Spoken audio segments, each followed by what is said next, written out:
প্রায় সময় শপিং মলে শপিং করতে যাই, কিন্তু কালকে আর শপিং মলে শপিং করতে না গিয়েছিলাম অন্য একটা কারণে।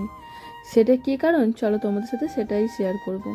কালকে ছিল 15 আগস্ট, মানে স্বাধীনতা দিবস। আর স্বাধীনতা দিবস মানেই জানো সব জায়গায় ছুটি। আর ছুটির দিন মানে রাস্তাঘাট বলো, শপিং মল বলো, সব জায়গাতে প্রচণ্ড পরিমাণে ভিড়। কালকে আর আমরা বাইকে যাইনি, গিয়েছিলাম ক্যাবেতে।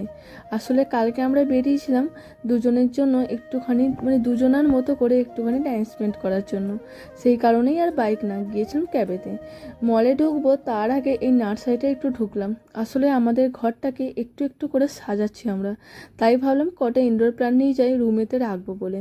গাছ নেওয়া কমপ্লিট, চলে এসেছি এখন চায়ের দোকানে চা খেতে। এই জায়গায় চাটা না বেশ সুন্দর করে, একদম তন্দুরি চায়ের মতো। আর গরম চায়ে চুমুক দিতে আমার একটু বেশ ভয়ই লাগে, তাই ঝটকা মেরে চুমুকটা দিয়ে চলে এসেছি এখন মলের ভিতরে। আজকে ভেবেছিলাম, ওই যে বললাম, কোনো শপিং নয়, কিছু নয়, শুধুমাত্র নিজেদের মতো করে একটু টাইম স্পেন্ড করা। কিন্তু সে আর কোথায়, চলে এসেছি এখন স্পেন্সারে কিছু জিনিস কিনবো বলে। হ্যাঁ, ভাবছিলাম কী নেবো, নেওয়ার তো কিছু নেই। তাও আর কি ওই টুকটাক একটুখানি শপিং করে চলে এসেছি এখন 4th ফ্লোরে ফুড কোর্টে যাব বলে।